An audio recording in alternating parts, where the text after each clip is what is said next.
کہ چرچے عام ہونے کی ایک مختصر سی تاریخی جھلکی. اور ایک بات یاد رکھیں، میں کئی مرتبہ یہ بات بتا چکا ہوں کہ سرکار غوث پاک رضی اللہ تعالی عنہ جب بغداد شریف کی سرزمین پر اپنی روحانیت کا فیضان عام کر رہے تھے، ایسے وقت میں سرکار غریب نواز رضی اللہ تعالی عنہ نے عرض کی، اے شیخ عبد القادر جیلانی، میں چاہتا ہوں کہ بغداد کا علاقہ مجھے دے دیا جائے. اب غور کریں خواجہ صاحب کے جملے پر، خواجہ صاحب کی عرض پر غور کریں. فرماتے ہیں کہ بغداد کا خطہ، بغداد کی سرزمین مجھے دے دی جائے. تو وہ بلا شبہ اس بات کا عقیدہ رکھتے کہ اللہ کے ولیوں کے پاس اللہ کی عطا سے قوت تصرف بھی ہوتی ہے اور طاقت تصرف بھی ہوتی ہے. فرماتے ہیں، عرض کرتے ہیں غوث پاک کی بارگاہ میں بغداد کا خطہ مجھے دے دیا جائے. تو سرکار غوث پاک یہ نہیں کہتے کہ تم نے شرک کر دیا، مجھ سے مانگیے، میں تو مجبور ہوں، مجھے تو دیوار کے پیچھے کا علم نہیں، میں تو بے اختیار ہوں، بے دست و پا ہوں. یہ غوث پاک نے نہیں کہا، بلکہ غوث پاک نے کتنا پیارا ارشاد فرمایا. سنیے، فرماتے ہیں کہ بغداد کی سرزمین کا یہ خطہ تو ہم نے شیخ شہاب الدین سہروردی کو دے دیا، جائیے ہندوستان کا خطہ تمہیں دیا جاتا ہے. ہندوستان کا خطہ تمہیں دیا جاتا ہے. اب اس سے کیا یہ اندازہ نہیں لگتا کہ غوث پاک رضی اللہ تعالیٰ عنہ کو اللہ رب العزت نے اپنے کرم سے اپنے حبیب پاک صلی اللہ تعالیٰ علیہ وسلم کے صدقے میں تصرفات کی طاقت عطا فرمائی تھی، سلطنت عطا فرمائی تھی، اور ایسی قوت عطا فرمائی تھی کہ جو عام انسانوں کو نہیں دی جاتی تھی. تبھی تو غوث پاک نے جس وقت یہ فرمایا، اور وہ محفل بغداد کے اس خطے میں تھی جہاں غوث پاک رضی اللہ تعالیٰ عنہ کا لنگر خانہ چلا کرتا تھا. غوث پاک کا جو اس وقت احاطہ ہے، جہاں غوث پاک کا مزار مبارک ہے، جہاں غوث پاک کا مدرسہ بھی تھا، روحانیت کی بھی درسگاہ تھی، علم و عرفان کی بھی درسگاہ تھی، علم ظاہری کی بھی درسگاہ تھی، علم باطنی کی بھی درسگاہ تھی، اور وہیں پر ایک ایسا لنگر خانہ تھا کہ جس میں صبح و شام نہ جانے کتنے ضرورت مند کھانا کھایا کرتے تھے، اپنی ضرورتوں کی تکمیل کیا کرتے تھے. مشائخ کرام کا جم غفیر ہے، بڑے بڑے اللہ کے ولی اس میں موجود ہیں، اس میں اقطاب بھی ہیں، اس میں اوتاد بھی ہیں، اس میں سالکین بھی ہیں، اس میں مجازیب بھی ہیں، اور اس میں اللہ رب العزت کے وہ مقرب بندے بھی ہیں کہ جن کے بارے میں حدیث قدسی ہے کہ بندہ اپنی عبادت کے ذریعے، اپنی ریاضت کے ذریعے، اپنے نوافل کے ذریعے سے میرا اس طرح قرب حاصل کر لیتا ہے کہ وہ جس آنکھ سے دیکھتا ہے میں اس کی وہ آنکھیں بن جاتا ہوں، جس ہاتھ سے وہ کام کرتا ہے اس سے میں ہاتھ بن جاتا ہوں. اس طرح وہ اللہ کے رنگ میں، صبغت اللہ میں اس طرح رنگ جاتا ہے، اس طرح رنگ جاتا ہے کہ اللہ اکبر، کہ اس کی ذات سے ہمیشہ خیر ہی صادر ہوتا ہے. جہاں وہ جاتا ہے خیر کے جلوے دکھائی دیتے ہیں، جہاں وہ جاتا ہے وہ لوگوں کے نقشے بدل دیا کرتا ہے. وہ اللہ کا ولی ایسا ہوتا ہے کہ جس پر نگاہ ڈال دیتا ہے اس کی نگاہ میں ایسا اثر ہوتا ہے کہ اس کی سایہ پلٹ دیتا. تو سرکار غوث پاک رضی اللہ تعالیٰ عنہ ان کا وہ لنگر خانہ، اس لنگر خانے میں مشائخ کرام موجود، اللہ کے ولی موجود، ایسے میں اچانک سرکار غوث پاک رضی اللہ تعالی عنہ فرماتے ہیں قدمی ہاذہی علی رقبۃ کل ولی اللہ، میرا یہ قدم اللہ کے ہر ولی کی گردن پر ہے۔ اب ظاہر سی بات ہے کہ غوث پاک نے جو یہ کہا تھا، چند سو لوگوں کا مجمع تھا وہ، لیکن یہ آواز کہاں تک پہنچی؟ تاریخی شواہد اس میں موجود ہیں کہ نہ جانے اللہ کے کیسے کیسے مقرب بندے اس روئے زمین کے نہ جانے کتنے دور دراز خطوں میں موجود، اور جو جہاں پر موجود اس نے اپنا سر بارگاہ غوثیت میں جھکا دیا، اور کسی نے یہ کہا کہ صرف گردن ہی پر نہیں، ہمارے سر پر آپ کا قدم ہے، کسی نے یہ کہا کہ صرف میری گردن پر ہی نہیں، میری آنکھوں پر آپ کا جو ہے وہ سر آپ کا پائے مبارک ہے، کسی نے کہا میرے پورے وجود پر آپ کا قدم مبارک۔ حضرت شیخ ابی رضی اللہ تعالیٰ عنہ اللہ کے ایک بہت بڑے برگزیدہ بندے گزرے، ان کا کہنا یہ ہے کہ جس وقت غوث پاک رضی اللہ تعالی عنہ نے یہ ارشاد فرمایا تو اللہ کے وہ ولی، اللہ کے وہ اقطاب اور اللہ کے بنائے ہوئے وہ اوتاد جن کو اللہ رب العزت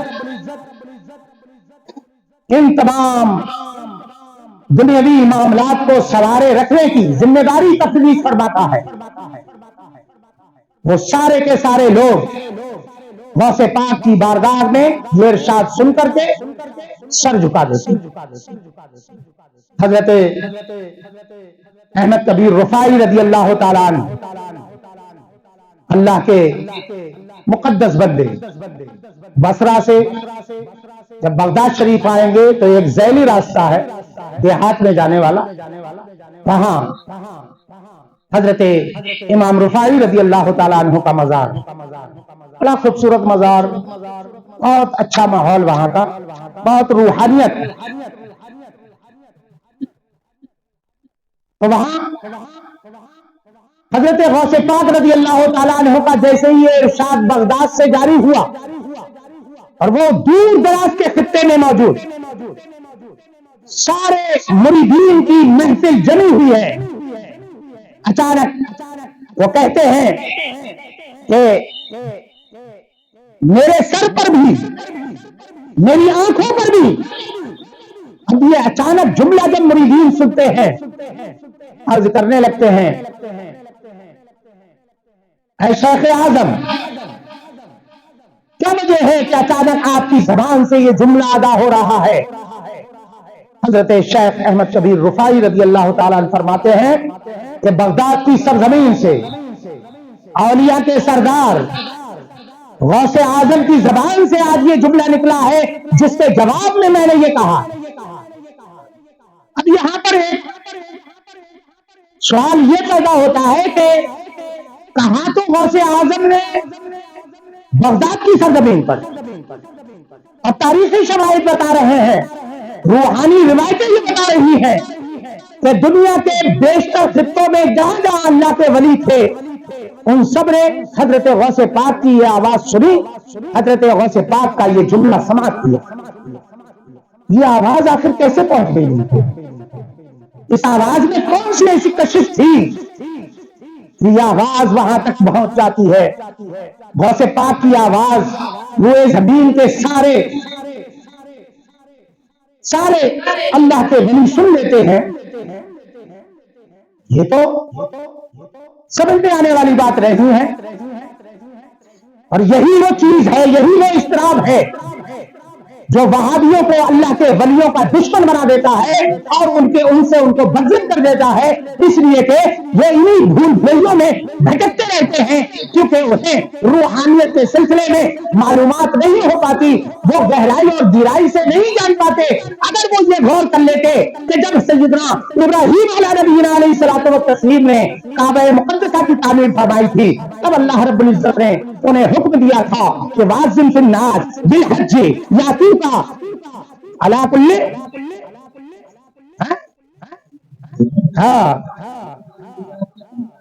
واذن فی الناس بالحج یاتوک،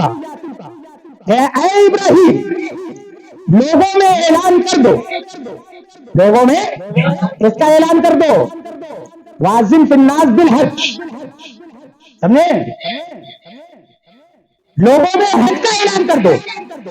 تمہارے پاس دنیا کے خطے خطے سے لوگ کعبۃ المکرمہ کی زیارت کے لیے، اس کے طواف کے لیے سواریوں پر بھی آئیں گے، پیدل بھی آئیں گے، جس کو جیسی سہولت ہوگی وہ کعبۃ المکرمہ کے طواف کے لیے آئیں گے۔ یہ حضرت ابراہیم علیہ نبینا علیہ الصلوۃ والتسلیم نے مکہ المکرمہ کی دھرتی سے اعلان کیا، لیکن اس کے بعد یہ اعلان کہاں کہاں سنا گیا؟ یہی نہیں کہ دنیا میں موجود لوگ جس جس خطے میں تھے اس وقت پیدا ہو چکے تھے، صرف انہوں نے ہی نہیں سنا، بلکہ روایتوں میں تو یہ آیا ہے، مفسرین کرام یہ فرماتے ہیں کہ ان کا یہ اعلان ان لوگوں نے نہیں سنا کہ جو ابھی دنیا میں نہیں آئے ہیں، ان کی روحوں نے بھی سنا، اور جس وقت انہوں نے لبیک کہا، جن جن لوگوں نے لبیک کہا، اللہ رب العزت نے ان کی قسمتوں میں لکھ دیا ہے کہ انہیں حج کی سعادت ضرور نصیب ہو کرتے ہیں۔ آواز تو حضرت ابراہیم کی تھی، مکہ کی سرزمین سے چلو ہم مان لیتے ہیں 1 کلومیٹر زیادہ بلند ہوگی، 1 کلومیٹر تک چلی جائے گی، نہ کوئی لاؤڈ اسپیکر، نہ کوئی ساؤنڈ سسٹم، لیکن وہ آواز، اس آواز کی بازگشت پوری دنیا میں سنی گئی، اور عالم ارواح میں جو قیامت تک آنے والے مومن لوگ ہیں ان لوگوں نے بھی وہ آواز سنی۔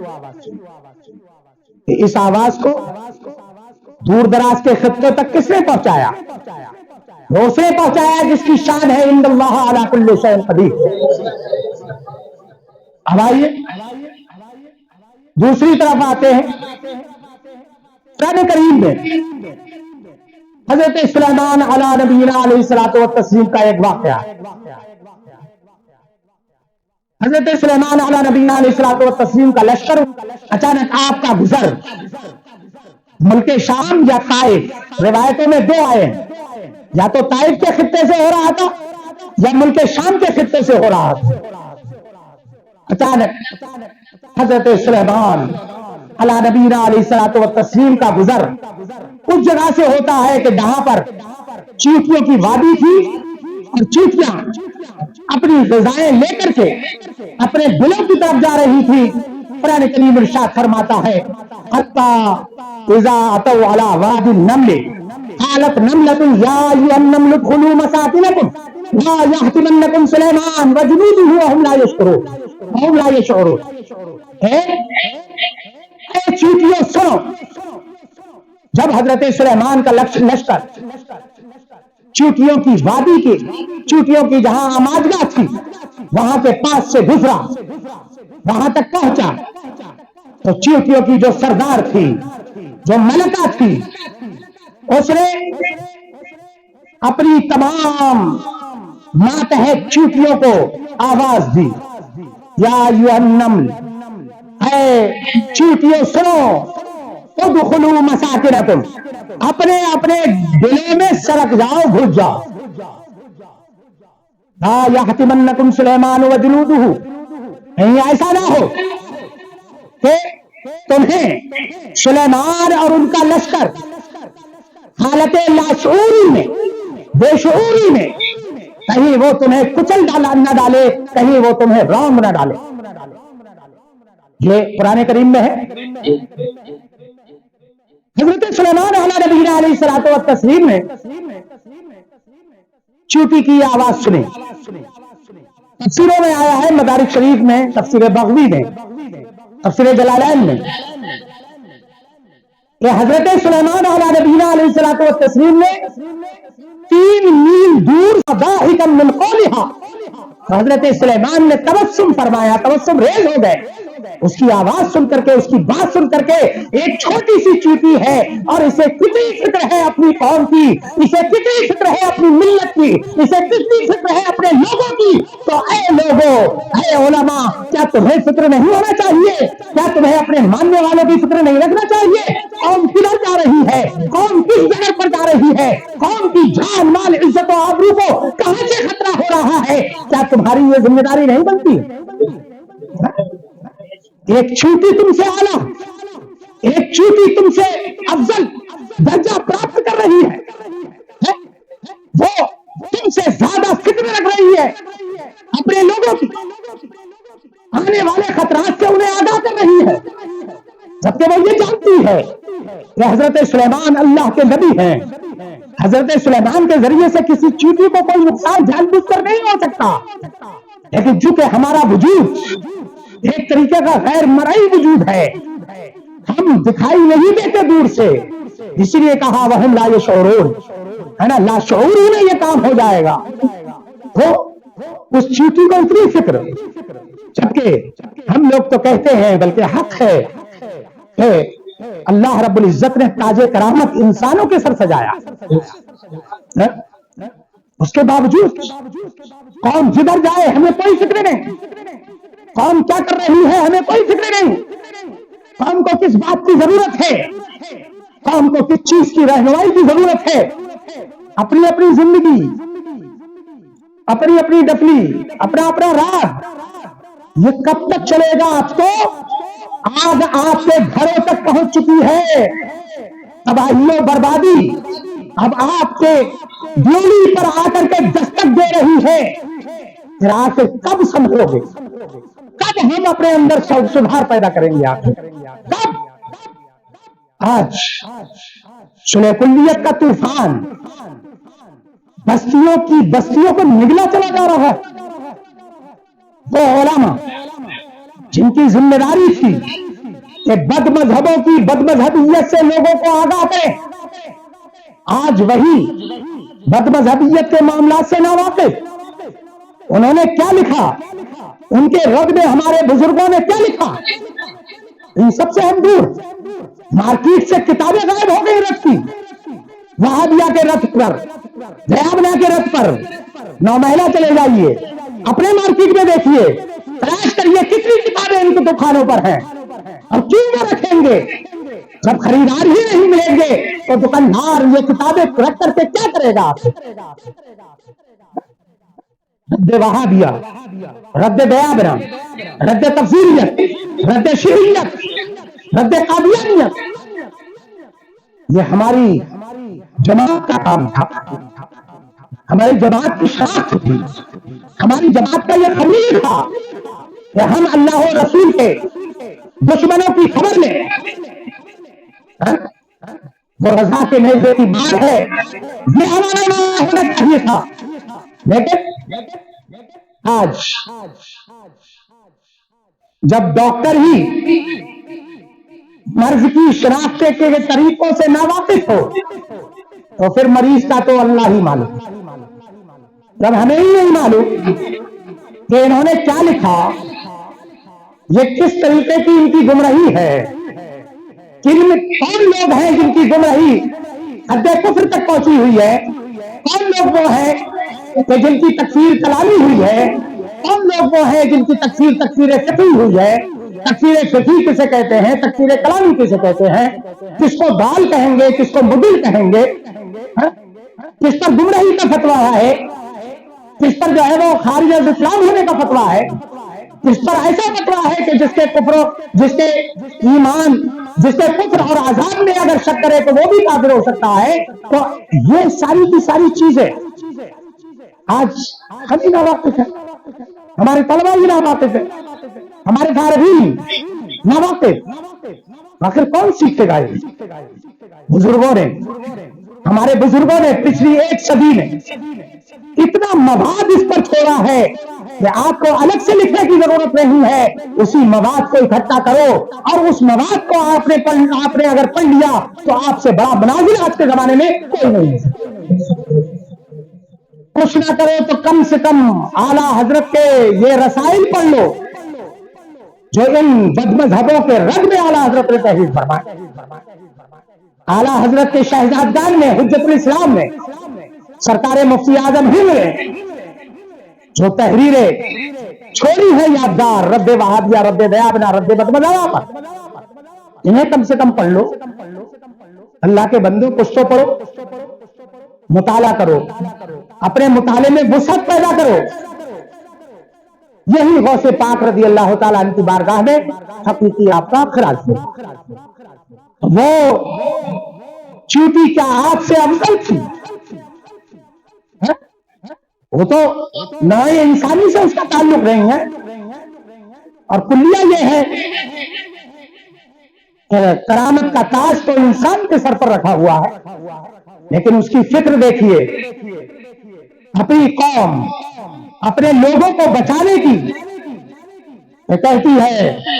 ادخلوا مساکنکم، اپنے گھروں میں داخل ہو جاؤ۔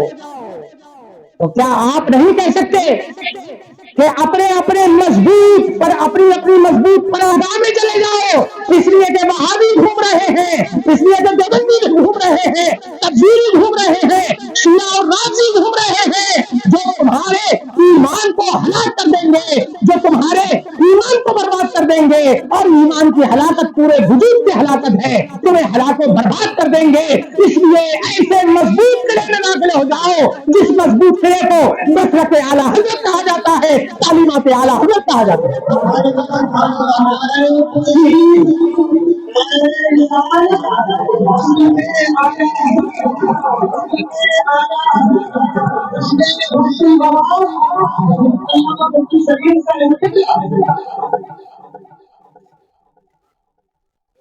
یا الہی مسلک احمد رضا خان صلی اللہ علیہ وسلم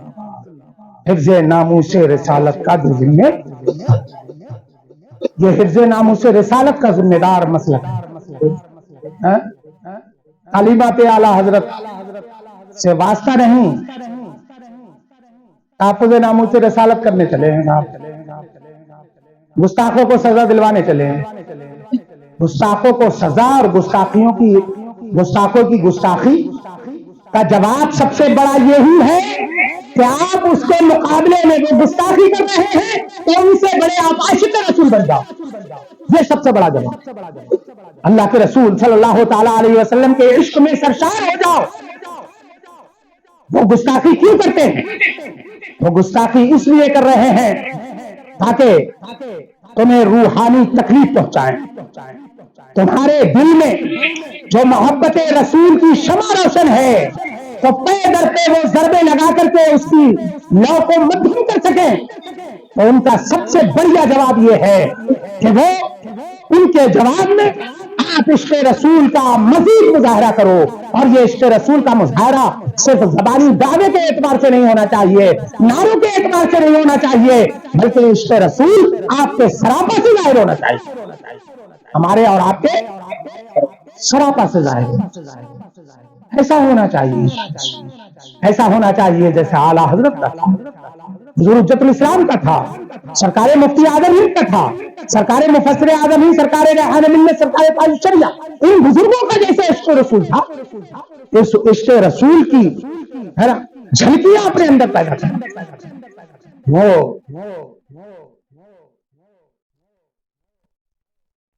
وہ چیٹی،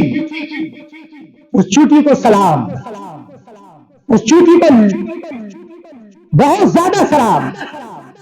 کہ کم سے کم اسے اپنے لوگوں کی فکر تو تھی، انہیں محفوظ پناہگاہ میں جانے کے لیے وہ کم سے کم تلقین تو کر رہی تھی۔ آج ہم تو اس سے بھی گزرے ہو گئے، آج ہم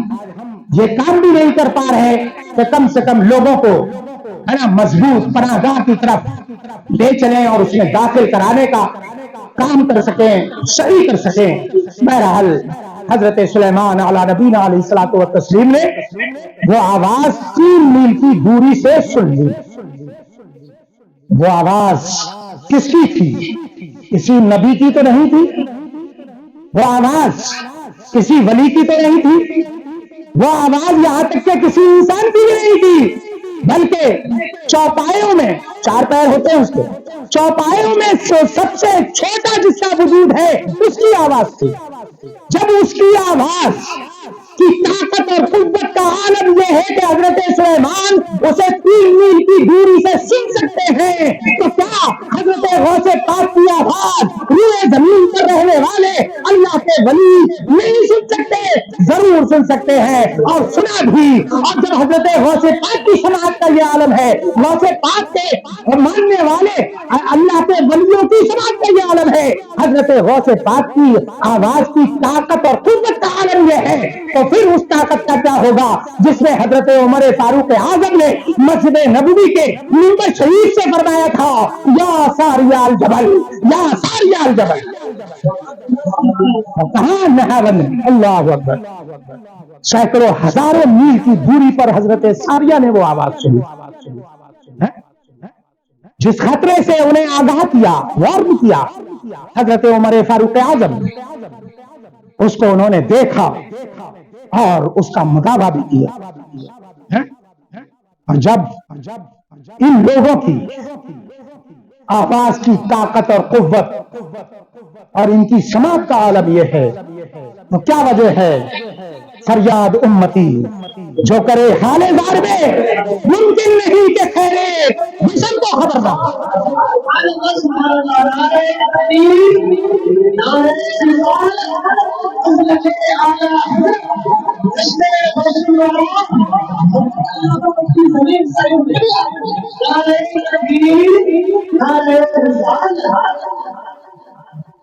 جب اس چیوٹی کی آواز حضرت سلیمان سن سکتے ہیں،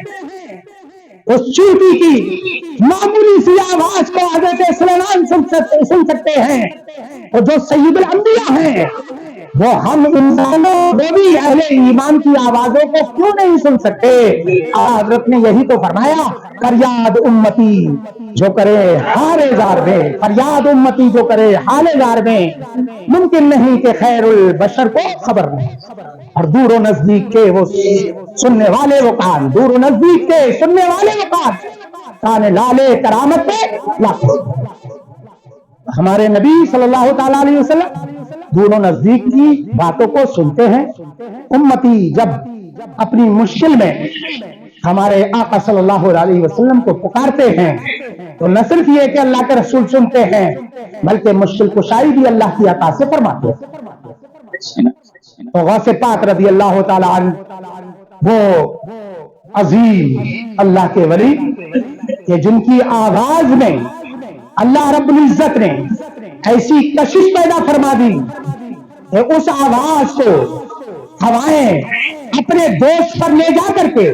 دنیا کے خطے خطے تک پہنچا دیتی ہیں، اور اللہ کے جو ولی ہوتے ہیں وہ سب کے سب اپنا کوئی قدم، کوئی اپنا سر جھکا رہا ہے، کوئی اپنی آنکھیں جھکا رہا ہے، کوئی اپنا پورا وجود جھکا رہا ہے، اور یہی کہہ رہا ہے کہ ہمارے پورے وجود پر آپ کا قدم، ہماری آنکھوں پر آپ کا قدم مبارک، ہمارے سر پر آپ کا قدم مبارک۔ نہیں آیا؟ تو یہ سرکار غوث پاک رضی اللہ تعالیٰ عنہ کی محفل میں ماشاءاللہ رنگ بھی ہو گیا۔ ہمارے ماسٹر کمال صاحب تشریف لا چکے ہیں، ہر سال کے اس جشن کے مخصوص مقرر، اور ماشاءاللہ اچھی سپیچ ان کی ہوتی ہے۔ ابھی ان کی سپیچ آپ کو سننا ہے، انگریزی زبان میں بھی وہ کرتے ہیں، اردو زبان میں بھی کرتے ہیں، اور دیگر خطبہ جو بڑے خطبہ ہیں، مخصوص خطبہ ہیں، آپ کے چیف گیسٹ ہیں، وہ بھی انشاءاللہ 2-3 لوگ ہیں شاید، وہ بھی تشریف لے آئیں گے۔ اپنا تو کام یہی ہے کہ لوگوں کے لیے راہیں ہموار کر دو، لوگوں کی کے راستے کے کانٹے دور کر دو، اور لوگوں کے اس طرح خادم بن جاؤ کہ لوگوں کو چلنے میں آسانی ہو، محفل کا رنگ جمانے میں آسانی ہو۔ محفل کا رنگ جم گیا۔ اللہ رب العزت کا ارشاد ہے کہ یا ایھا الذین آمنوا اتقوا اللہ، اے ایمان والو اللہ سے ڈرو اور سچوں کے ساتھ ہو جاؤ۔ یہی ہماری خوش نصیبی ہے، ہماری سعادت کی بات ہے۔ اعمال تو ہمارے پاس نہیں ہے، لیکن بس یہی جو ہے رجا ہے، یہی امید ہے کہ یہی نسبتیں ہیں کہ جو ہمیں انشاءاللہ تبارک و تعالی ہر منزل پر آسانیاں پیدا فرمائیں گی، آسانیاں پیدا کریں گی ہمارے لیے، قبر میں بھی آسانی پیدا ہوگی انشاءاللہ، حشر میں بھی ہوگی۔ اور اللہ رب العزت کی بارگاہ میں یہ بھی دعا ہے کہ اللہ رب العزت ہمیں ویسا ہی کر دے جس کی دعا اعلیٰ حضرت نے